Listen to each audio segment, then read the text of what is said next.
Okay, good afternoon, everyone. Dai-shihan Miller here from Warrior Concepts here in East Central Pennsylvania. We are here with this week's Warriors Whiteboard Wednesday. So for those of you who normally follow along, welcome aboard.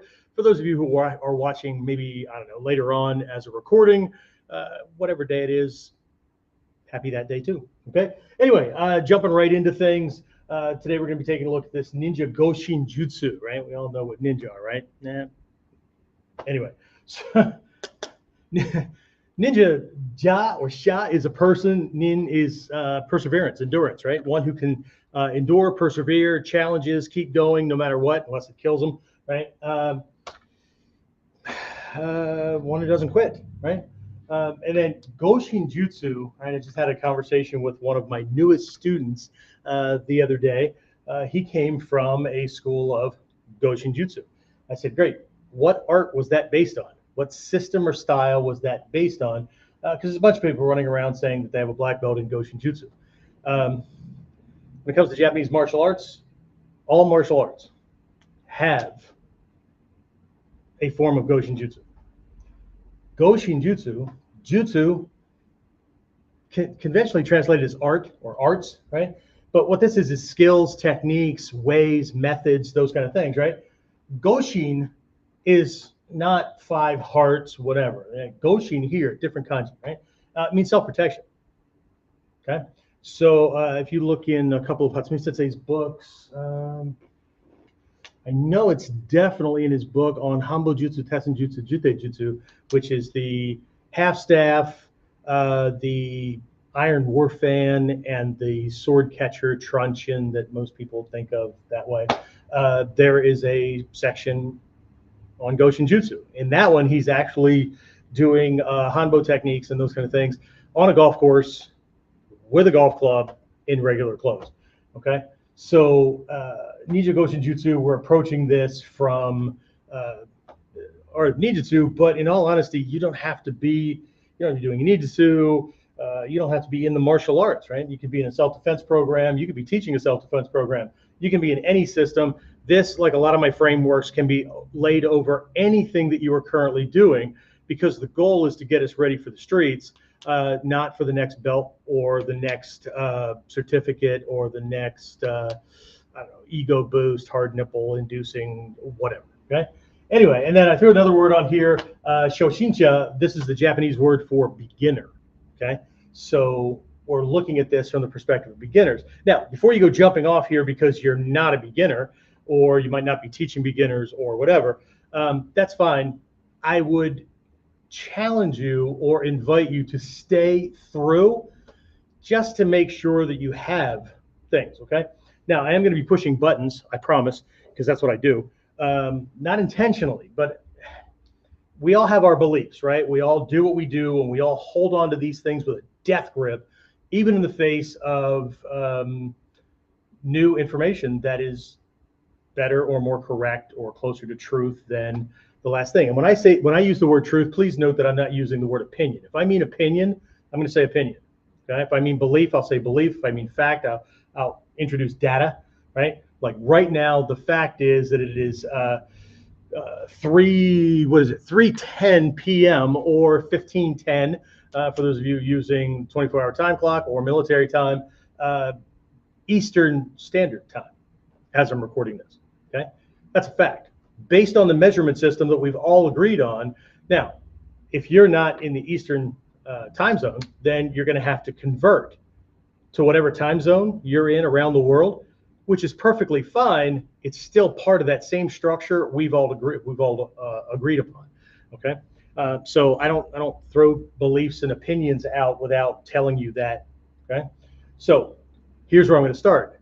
Based on my experience, both being attacked in my own home growing up and in school and all that kind of stuff, I was the bully and the aggressive stepfather's target, right?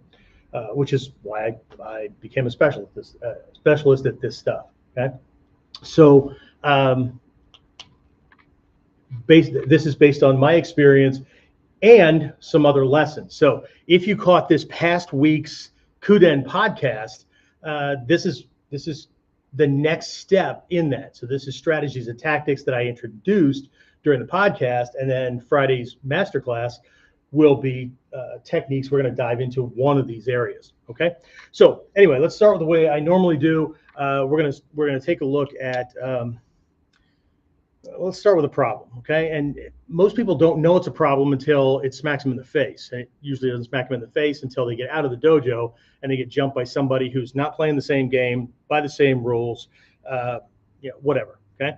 And so we want to avoid that from happening. Okay. So, or prevent that from happening, right? So let's, and if you're not this person, then you are an exception on the face of the planet, okay? But we all have this dream, right? When we come to martial arts or we come to self-defense training or whatever, we have this dream, right? I have a dream. We all have a dream, right? That if we're ever attacked, that we'll be able to wipe the floor with the attacker's ass easily, quickly, no problem, right? Okay, cool, right? Awesome, okay? The problem with this, right, and I didn't want to take up more space on this, make everything smaller, so I've got this problem actually kind of shows up in 3 different ways, right? So the problem with that dream is that most students coming into the dojo have only ever seen fights, right? I mean, like sport fights, high school fights, the parking lot, whatever, or on TV or movies, right? They've never been in one, right? And that kind of creates a problem because no matter what we think we know about something that we've seen, without the experience, there's a lot missing, right? As a matter of fact, a bunch of years ago, Hatsumi Sensei called on several of us in the dojo because he was making this point about not confusing rank with experience, okay? And he said, no matter what your rank is, no matter how high it is, no matter how proud you are of it, you got to make sure that you at least talk to, if not get with and share notes with, people that have actually been in really dangerous situations and survived. And again, the class that I was in at Hombu in Japan, person standing right next to him, he introduced him, said he's been in security for a long time, he's been a bouncer, all that. Not military, not law enforcement, anything like that, but just he's been in that realm, right? And so he has real world experience. And then he kind of asked anybody else in the room, and there were a couple of guys to the one side, that had some experience, and he asked them to describe it, so they did. And I was straight across from him. He just points to me, and I told this one story about early in my training career, and that's where a lot of this stuff jumps off of. Early in my training career, I was a military police officer in the United States Army, and I got called to this incident where this guy was drunk. Coincidentally, he had tested and earned his black belt that day, and then decided to go out with some friends and get drunk and whatever, right? And then he, starts joking around by light hitting, and next thing you know, he's like hitting and slamming and trying to trip and throw people, and then they had enough and beat the shit out of him. So, and then he pops a gasket, right? And it just turned into this big thing. He assaulted an officer. We get called, whatever, right? And so, I mean, this guy was jacked because he did a lot of weightlifting and things like that. And so one thing led to another, and so I'm telling this story, right? And the article's out on the website and across the internet and stuff. He asked me to write an article about this thing. But anyway, as I'm telling this, I stopped and I said, I'm starting to get that flush in my legs, and the body's starting to warm up because the adrenals are kicking in, right? That memory isn't just a stale memory, right? As I'm telling the details of this story, things are starting to heat up and kind of explaining this thing. And that's when he said, would you turn this into an article, write this up? People need to understand that. And then he reiterated the point that you can learn all the kata, you can learn everything in the scrolls, And you may know more, like the guy who you're talking to that has experience, maybe a lower belt than you. He may be a white belt. He may not even be in the art or in martial arts. Um, and he may not know all the names of the kata, or he may not be able to tell you where that fits in the training and all that. But what he can tell you is how you better be training and the things and considerations that need to be a part of your training, or you're going to be missing a huge piece. Anyway, so again, a lot of people, and again, the way I was introduced to the training in the early days, while many of these elements were a part of it, we tended to jump straight into things, right? And again, if you listened in on that KUDEN, and I'll make sure it's in the description where there's a link to that episode if you want to listen in on it. But we did that kind of thing, and the scrolls are laid out. And I understand how they're laid out and whatnot. But in the early days of ninjutsu in this country, in the U.S., we're talking not even 1980, 1978 to 80, because I got involved mid to late 80, early 81. Most people who came to the training, I would say 9 out of 10 people that walked in the dojo or showed up at a ninja camp or whatever, were either law enforcement, security, military, bouncers of some sort, had fight experience, or were mid to high ranking martial artists already, right? So they had fight experience. So we could jump straight into what I call ninjanizing things, right? We could kind of bring those principles to bear to what they already knew.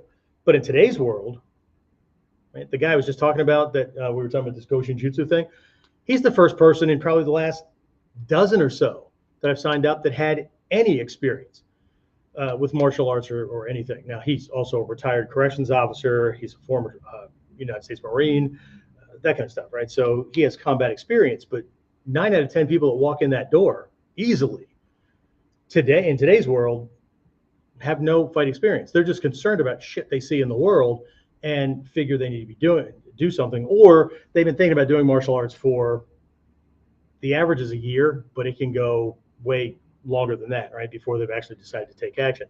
But the reality is that they've never been in anything real. Okay, so that's one problem. The other another problem is that the people that come in, typically adults, but even the youth, they're not very body aware, and they don't realize or understand the coordination, the science, stuff like that, right? That's involved in executing a technique properly, right? They can pull their hand out of somebody else's grip, but they don't realize that when they do that, yeah, it worked, but for that instant in time, they've given up a guard, and now they're exposed because inertia is going to carry that farther as soon as it springs free. And now all their guns and shields are over here, and he's still in that same spot, right? So there's a bunch of this stuff that they don't know, right? And then the third one is they don't understand, and I think this carries over to people that have been in martial arts or in fight skills or fight the fight arena, right? For quite a while, but especially new people, right?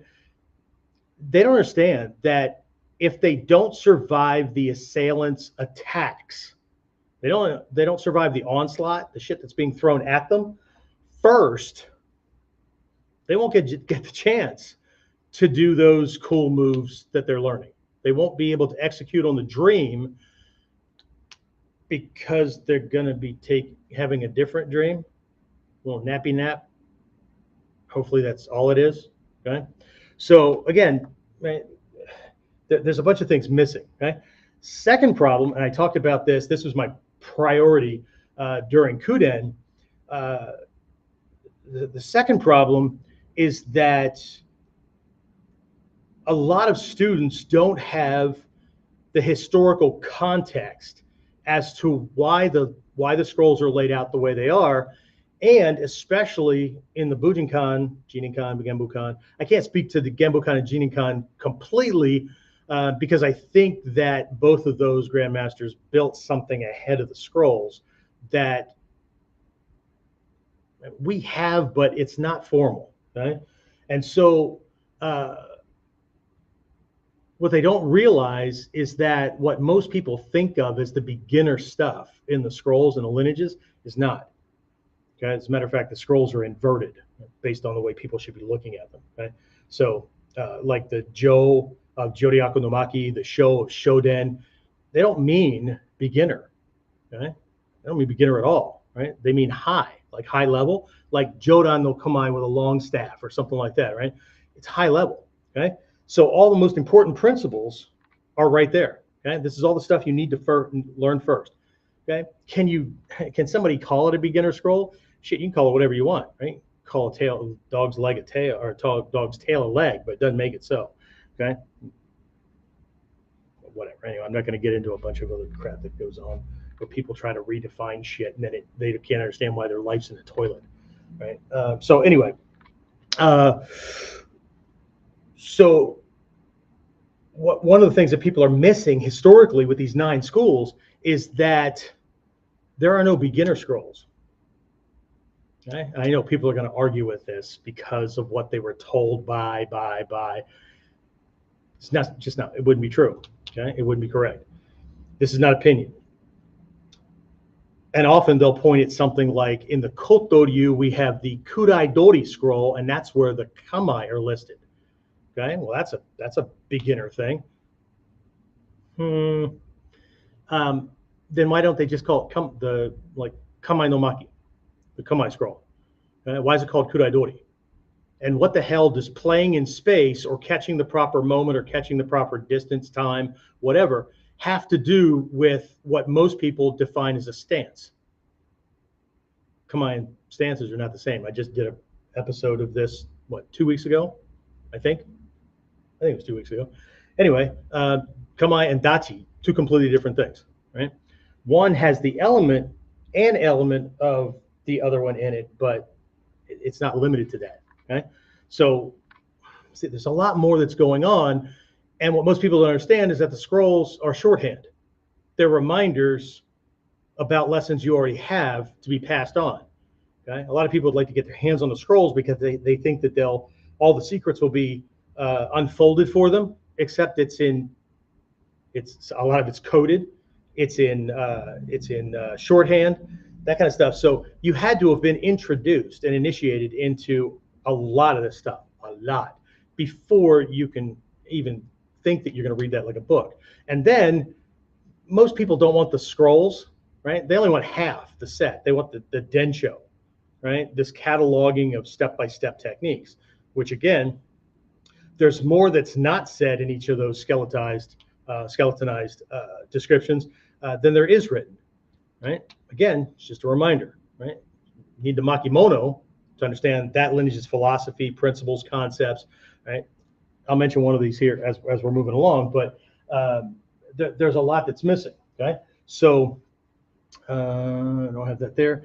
Okay, so again, we need to make sure that we're not distracting ourselves, okay? The reality, right, most of our lineages were put together or developed or they pass through, right? They're older than the Sengoku Jidai Warring States period. You can look that up. Just Google it. You'll see what the times, the era, and all that kind of stuff, which was followed then by the early, middle, and late Edo period. All these periods had early, middle, and late things, and very important things happened culturally, socially, governmentally, within the martial arts, that kind of stuff, right? So during that time, there wasn't even the dojo concept. Right? The dojo concept kicked in somewhere around the middle, I think, middle to late Edo period, and it had nothing to do with martial arts. Right? It was tied into Buddhism and meditation. Right? It was this idea, and it kind of was kind of an outcropping from this idea of an an, right? A refuge or retreat that would be often in the mountains and whatnot. That was almost like a not a ski lodge, but one of these things in the mountains where people ski. And so it's empty. It's nobody lives there, right? But it's always stocked with emergency supplies, food, firewood, medical, that kind of stuff, just in case somebody gets lost or a storm comes in or whatever, they can seek shelter or refuge. That's what an an is, okay? So, but a dojo became more formalized. It was used for this thing, and then it wasn't until way later that it drifted into the martial arts world. But that drifting in came around about the time where we had this unification and where there was this 100 years of peace. Insert a word, 100 years of enforced peace by the Tokugawa shogunate, right? So as soon as there were less and less wars and these local daimyo fighting and whatnot, because Tokugawa's would come in and just smack you both in the ass and put you in your place. So when that happened, what you ended up with was a bunch of displaced warriors that had no sellable skills. They weren't carpenters, they weren't whatever, right? They were warriors. So how do I make money to feed myself and then in the early days, like, nobody had money. So who are they selling their services to?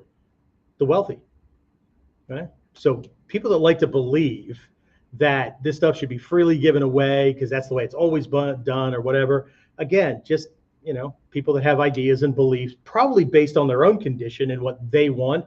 And then they're going to overlay that on history, but they really don't know anything, right? But the point here is that once that stuff started coming in, that's when this stuff started to get laid out and codified, right? And then, right, and not that it wasn't beforehand, but if most people coming to the training, right, were warriors, I don't need beginner level stuff. What I need is for them to start adjusting what they're doing based on the principles and concepts of this particular school. Gyokoryu, Kotoryu, Tagagi Yoshin, Shinden-Fudo, whatever. Okay? Then later on, you can start adding things on.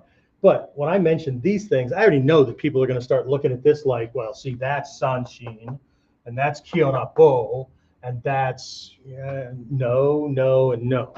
Okay? Not that those things can't help, but let's just keep going, right?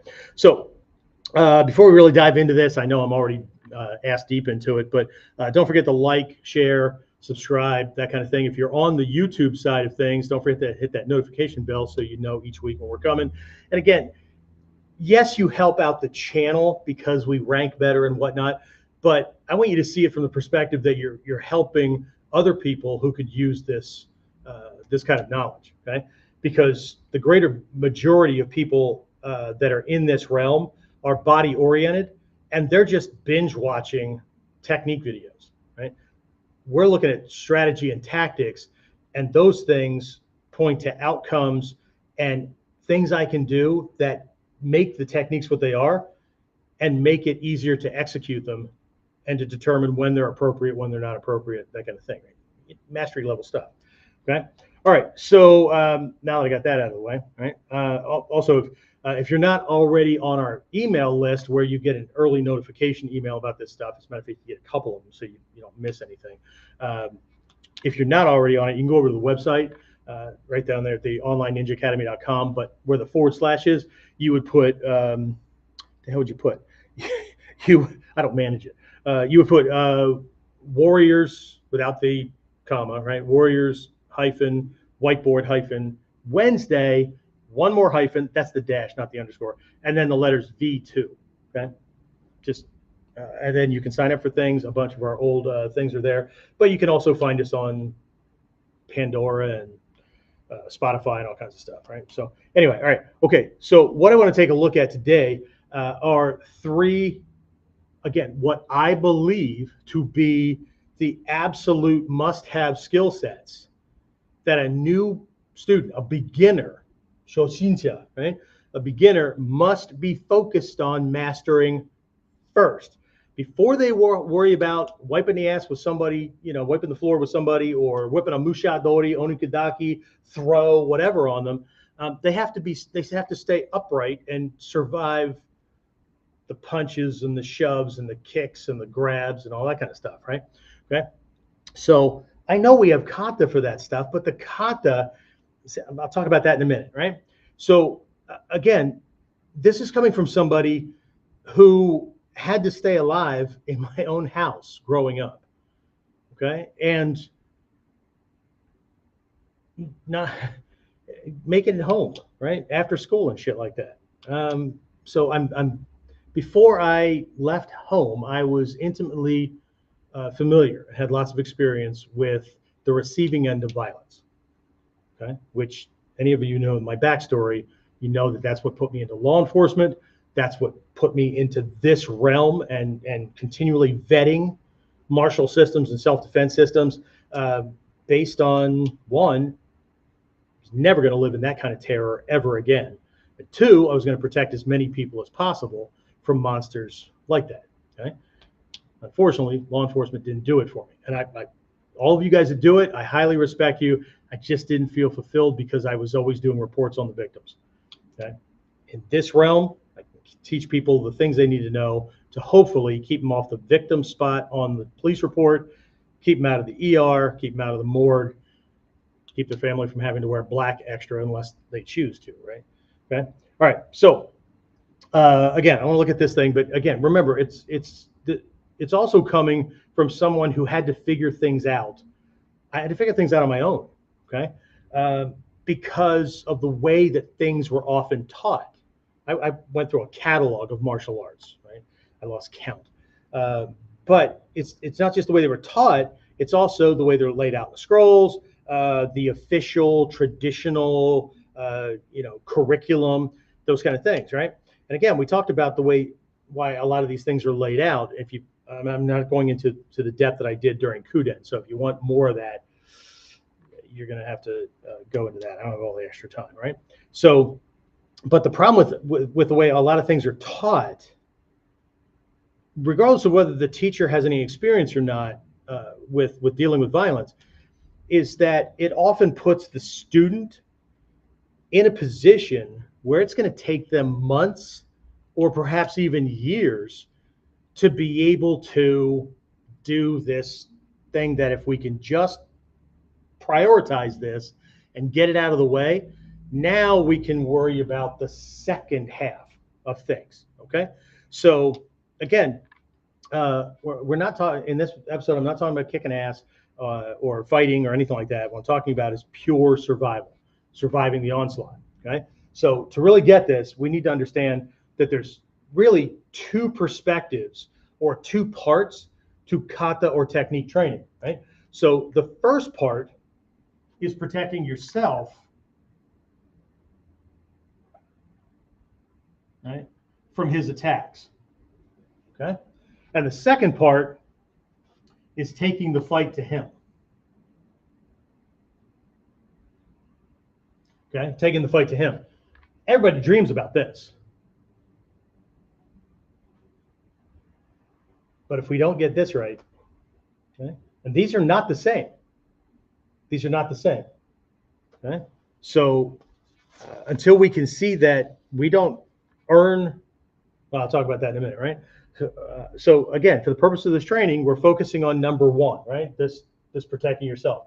Because if you don't survive number one, you won't get the chance to do number two. Okay? If he lays your ass out, breaks you in the process, sticks a knife in, whatever, and you don't get that part right, you don't earn the privilege of doing the cool moves that everybody dreams about. Okay?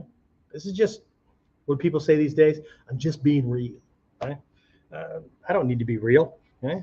You need to be real. Okay? I've already been through this stuff, and I'm constantly looking at it and see these new freaking things that pop up in the news, and I'm never surprised about new ways that human beings come up with to harm their other fellow human beings. That doesn't surprise me anymore. I've seen way too much of that shit. What may catch my attention is the way they did it, and it's kind of a new spin on things. And so I'm not this guy. I can't believe that happened. I'm this guy. That was interesting. Guess we need to talk about that in class. Okay? Or I guess I need to dissect that kind of scenario, if it's survivable, to come up with a plan of action. Okay. All right. So again, if you don't survive number one, then you won't be able to do number two. Okay. Okay. So simple, right? In theory. Okay. So let's just jump right into this and take a look at these 3 priority skill sets. Okay, these need to be up front, and I'll throw some Japanese in just for the folks that if there's no Japanese terminology, they don't get the warm and fuzzy willies, and so they literally. I have a book that's out. It's an ebook form. It'll be up. We pulled it down and we're re-editing it at this point. It's called The Karate Myth. That's what we're doing. The Karate Myth, right? And it's all about the first part of it is based around the premise that people believe that just because somebody has one of these, that they can teach them how to defend themselves. It means nothing like that. Just like a university degree doesn't promise an employer that that person with the degree can effectively do their job. Right? It just means that they went through a course of study and passed tests or whatever based on certain standards. And we all know how people get these days, that in certain realms, there was no test on how well they could do things, right? So anyway, I'm not here to police up the Bujinkan either, right? So, but in that book, there's this premise that we need to get this stuff right, all right? So anyway, all right, so again, my goal for my students, a new student walks in the door, has their first introductory class. They get very specific first class skills. Everybody gets the same one. I don't just toss them in and go, hey, try to keep your head above water. Okay? That's later in a different program. But for this one, I need them to understand how this is different, other than I keep repeating the same words and using style-based references and whatnot. Okay? But I want them walking out the door after that class with at least one, if not all 3, of the key lessons they got during that class that they can start putting to use right away. Because the reality is they could get jumped later that night after leaving class. So we don't have weeks, we don't have months, right? The reality about violence from our perspective, right? Because it's a double-bladed sword. Okay, the reality from the target's perspective about violence is that it's random. We never know when it's going to happen, what it's going to look like, where we're going to be, those kind of things. So there's a lot that has to go into that, so we're actually prepared for more than just ducking punches and dislocating shoulders or whatever. Okay, now from the attacker's perspective, I know we hear people say he just snapped. Rarely, if ever, does anyone just snap. Okay? Not saying it doesn't happen, but that's usually med-induced or trauma or something like that. But the average attacker, based on my years of experience, they do not just fucking snap. They've been talking about it, threatening people who just kind of ignored it. They've been, They have been planning. They didn't have to put it on paper, but they've been working shit through their head.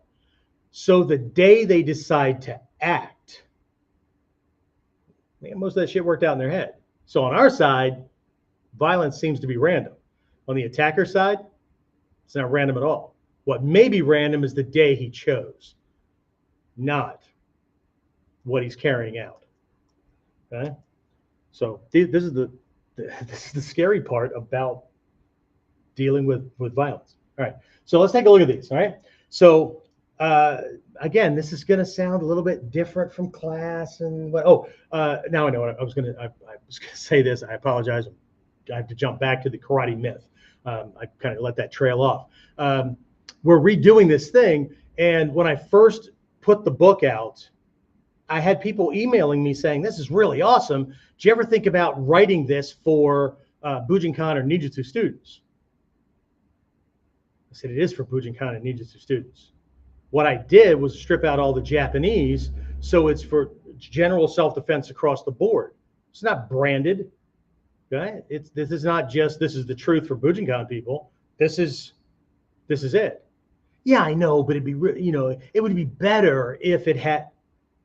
So you're not going to take it seriously unless it has some, ego-inducing, nipple-hardening, words or whatever in it. No, I'm not rewriting it. Fucking high. Anyway, so, but again, ego gets caught up on this stuff. Like I do ninjutsu, so I'm not looking at anything else. Okay, well, you better hope that other thing, those other anything else kind of things don't come at you, because since you don't know anything about it, it may just wipe the floor with your ass. So anyway, all right, so first one, okay,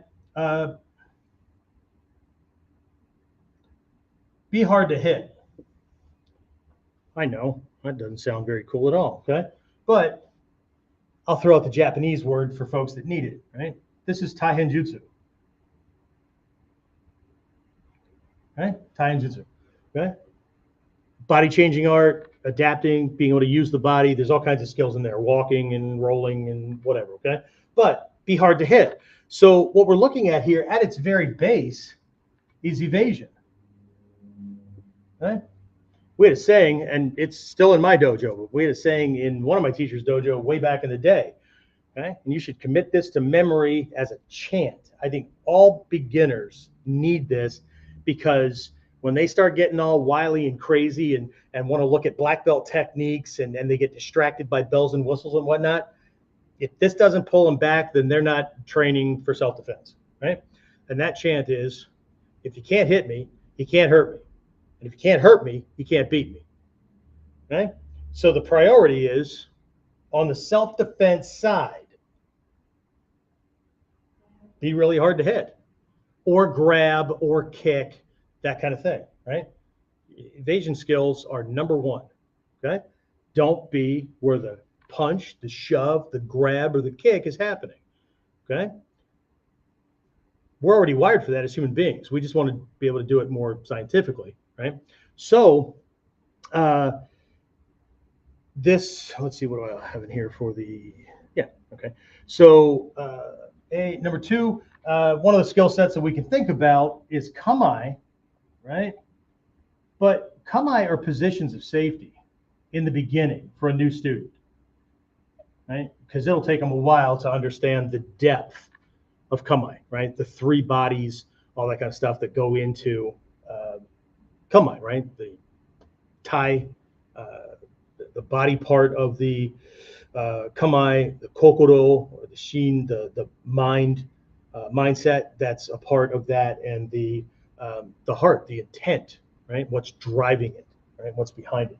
But positions of safety, right? Because if I can evade and hit a mark and a position with my body, that makes the next thing harder for him to do. Okay, if I'm stalling him and I'm putting more space and distance and cover, then it's easier for me to see him coming, and everything's going to default back to making it easier for me to just evade, right? Because if I can put him in a situation where he just gets tired of trying to chase me down and it's wearing him out, or there's easier targets out in the fucking world, I don't need to waste my time on you. He'll go off and do that, okay? And the third part about this one is giving somebody multiple options. Oops, multiple options, okay? What I mean by this, okay, is that we have to give the student, and we have to work on multiple options, and to be able to see things not like an official move, like you could do it like this, you could do it like this. For example, I had a student who came back from somebody else's seminar one time, and apparently during that seminar, they were working on this doko no kamae. Now, we introduce students to it from this position, right?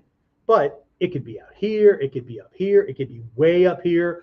There's all these like varied positions, okay? And they were doing the technique, and they looked around and they saw people doing these different versions. And my student asked one of the seniors, like, you know, which one are we supposed to be doing for this technique? Because I see people doing 4 or 5 different versions. And what he heard back was, wow, you can do all those kind of things. So you can pretty much do doko any way you want. Yeah, if you're not being attacked, but each of those positions has a reason for your hand being there, okay? Because it's communicating something to him, or it's allowing you to do something much more easily, okay? And if I go from here for unarmed stuff to anything more than that, I am throwing my fist farther away from his body targets and outside the fight. Why would I do that? I wouldn't, but anyway, why would anybody who had a brain between their ears do that? Well, because that's what I was taught. Well, then you're not questioning things because they don't make sense. Okay, so we want to account for things like the environment that I'm in and the space that I have to move in. Right, escape routes that are available. Right, the escape route out of this location may be on the other side of him. It may be over here, whatever. Right. So if I can start to develop my evasion skills to where I'm already moving toward the door, toward the escape route, that kind of thing. Right. Again, if I'm focused here, I'm not worried about wiping the floor with his ass. I'm not worried about wiping anything with his ass. Anyway, right? So it should be to get the hell out of there, okay? Because developing the second set, the second half of all these fight skills, that takes way more time to develop and learn than this part, okay? And we're going to need this part. We may need this part like within hours or days of getting started with training. We don't know. Okay, it'd be great if all the bad guys in the world would wait until like I got my shit together and was proud of myself and hopefully I could do it. But anyway, and most of us are freaking lucky if nobody's attacked us in the process. Okay, so and then the last one would be like our emotional state. Right, what does our emotional state already have us doing, and then what body what footwork, what body movement is easier because it's driven by that kind of psycho-emotional pressure. Okay. All right. But everything ultimately always goes back to evasion, right? If I can't do this, get the hell out of the way. If I don't know my kamae all that well yet, or every time I can do it in the dojo, but like somebody comes at me really quickly and it breaks, get the hell out of the way. Okay. If I can do this, it'll slow them down. If I can do this, it puts me closer to the door and gets me out of the situation faster. So they all build, but ultimately, that's it. Okay? So everything ultimately gets me back to A, right? I want to be hard to hit. Okay? So you can't hit me. Okay? Goal number one. I'm hard to hit, I'm hard to kick, and I'm hard to grab or shove. To me, shoving and grabs come in the same way. But anyway, right? So if you can't do it, okay, that's self-defense, right? People keep calling fight stuff self-defense. I understand you're defending yourself and you're doing this as a part of that process, but that's not the self-defense part of the situation. It could be the self-defense aspect of tomorrow,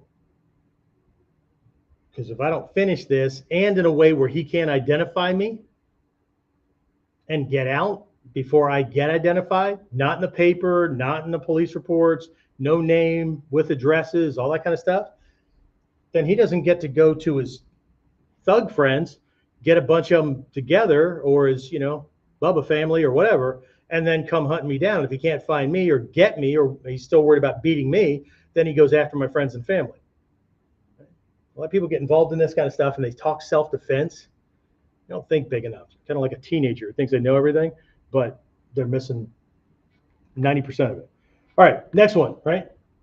In the process of this, what are the chances that a strike lands? What's the possibility that a grab happens or whatever? Because if I keep getting, I'm being very, very tricky and evasive, he might switch from punching and kicking to grabbing a hold of some part of my body or my clothing to hold me down, okay? To keep me from moving so he can jack me with that next thing or stab me with something or whatever, okay? So number two is be hard to hold on to, okay? Be hard to hit, grab, kick, whatever. When that fails, be hard to hold on to. He gets you, but he can't keep you, okay? So this in Japanese is hodoki. Okay? Hodoki. Hodoki means to escape. okay, to move away.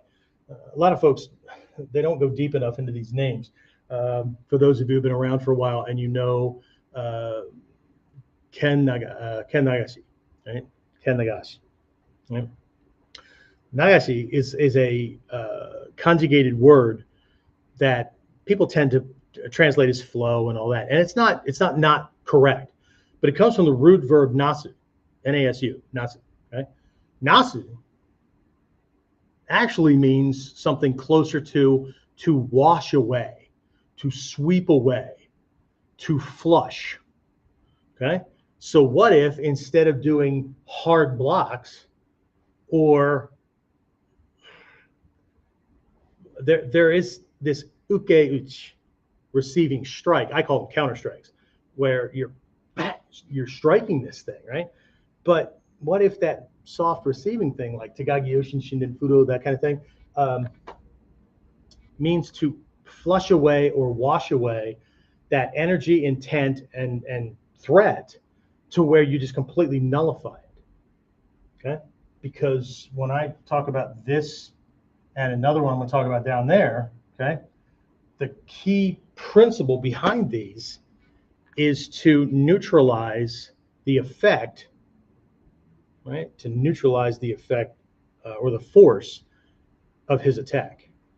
Neutralize it, like putting baking soda in vinegar. It's no longer acidic. It's no longer dangerous, right? That kind of thing, right? All right. So with Hodoki, right, now he's got a hold of it. He's got a hold of a wrist or a sleeve, or he might have a wrist and an arm, might have me a bear hug, whatever, right? There's all kinds of things. But if I'm, keeping him in front of me, which is one of the primary principles, then the onslaught's going to come this way. Yeah, but what about from behind? Well, see, that's kind of prepping you for multiple attacker shit and those times when you shouldn't be not paying attention, right? But anyway, so this is actually where we're going to be focusing this Friday for the masterclass, right? There's the link to sign up for it. We're going to be focusing here, and we're going to be taking a look at 3 different ways to escape from holds, okay? And so we can be using, I'll use the Japanese at the moment, okay? So we can be using Daken Taijutsu, which is striking, right? Impacting, hitting that thing so he wants to let go, okay? We can be using Jutai Jutsu, okay? Some people like to call this grappling or whatever, but what I'm using, the Ju of Jutai, Tai is body, right? Daken Taijutsu, Taijutsu. This is the same Ju that's in like Judo and Jiu-Jitsu and things like that. This means soft, right? What it means is understanding certain principles and whatnot so that you don't have to apply a whole lot of energy. So for instance, one of the things we'll work on is this getting somebody off of a lapel grab. And the basic understanding is understanding how a human body, how a human hand grabs things, right? So unless he's all twisted up in this thing, if he's just grabbing to hold on to you very quickly, right? There's a tube of material. There's a tube and it's got material in there. So as long as you're trying to get him off of you this way, that's designed for that. It's like using a grappling hook to climb. It's going to dig in more because of your body weight climbing. But with this, if I press down on it and slide it right off the material, okay? Again, depending on the material, but if that fails, I got other things to go back to. So Daken Taijutsu, right? Can hit it, whatever, okay? Jutai Jutsu, and then Koshi Jutsu. Okay, Koshi Jutsu is attacking with your fingers, fingertips, things like that, right? So now attacking Kyusho to make him let go, okay? So we're going to take a look at several of those, right? So the idea with this is that escaping, it's all about escaping, right? But escaping allows me to reset. Reset to what? Back to being hard to hit, hard to shove, hard to kick. Okay. So again, this is our goal for the Friday masterclass. Okay. And then the last one, again, follow the logic here, okay? This is the ideal. If you were with me was it last week? When we did the Ichimonji, Hicho, and Jumonji no Kata from the Gyoko school and the Kyonapo, for those of you in the Bujinkan, we took a look at them from a perspective where you needed all three to see the lesson that was going on, right? So we had an ideal, we had an uh-oh, right? Where we could reclaim, right? We could do something that would get us back on track and we could still finish based on the ideal, okay? So the ideal is, can't frickin' hit me, can't grab me, can't catch me, whatever. Uh-oh, shit, got a hold of me. Very quickly, I get that back off and go right back to this, all right? If you were on last week, I got the next one for you too, okay? So I'm doing this, and either during my evasion, I trip or whatever, right? Or he shoves me, trips me, whatever, and I go to the ground. Oh shit. Okay? If you remember last episode, we had an ideal, an uh-oh, but it was salvageable, and then we had an oh shit, we got to get out. Okay? So this one is being hard to break. Okay? Hard to break. This, in Japanese, is ukemi. Ukemi means receiving body. It does not mean breakfalls. Okay? It implies that, but it doesn't mean breakfall. It means receiving body, because you can do ukemi standing up. You can do ukemi as a shot is landing, because, again, you are neutralizing and mitigating your flushing away, right? But here, my body's receiving the impact. Okay, it's receiving, disseminating, and neutralizing the force of the attack. Okay, so this word does not mean breakfalls. People use it for that, and it can imply that, and often that's just the word that's used for it. That's not it. Okay, so a couple of ways that we can look at this ukemi thing again, right? Tripping or falling. Okay. What I mean here is it was probably of my own accord, right? I tripped over something, falling, that kind of thing, right? Second one is I'm being shoved.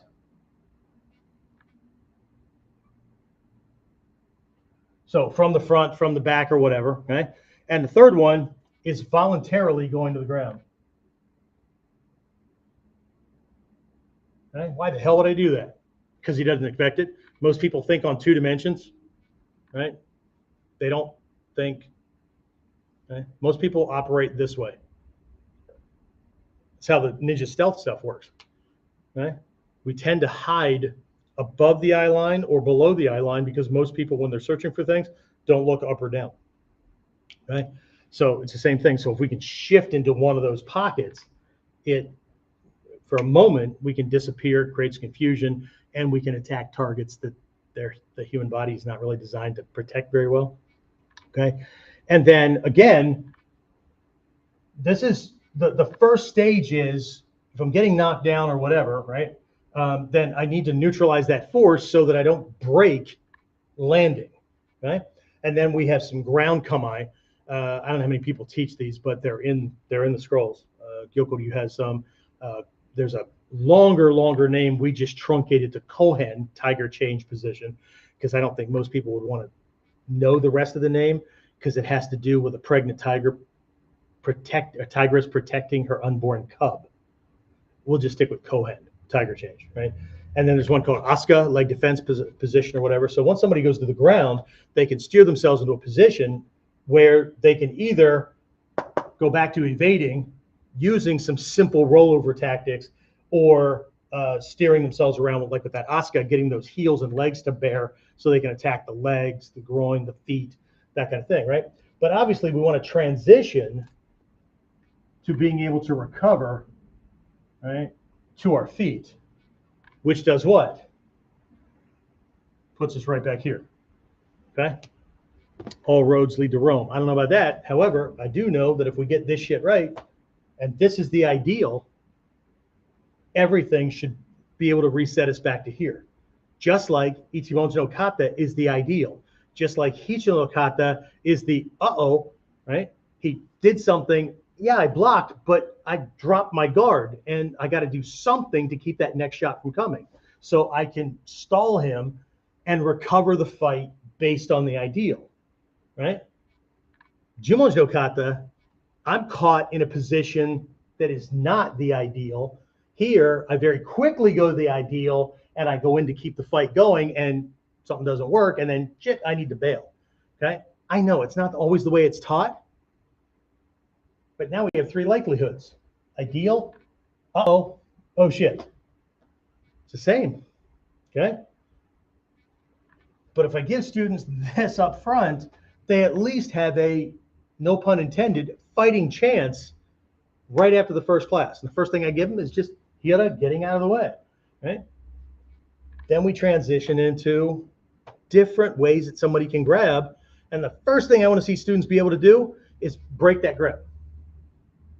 I don't care about anything else. Break the grip, return to kamae so that you can evade, make it difficult for him to hurt you. Because it all goes back to that first chant. If he can't hit me, grab me, kick me, whatever, then he can't hurt me. And if he can't hurt me, he can't beat me. Shoshinsha, beginner. Okay?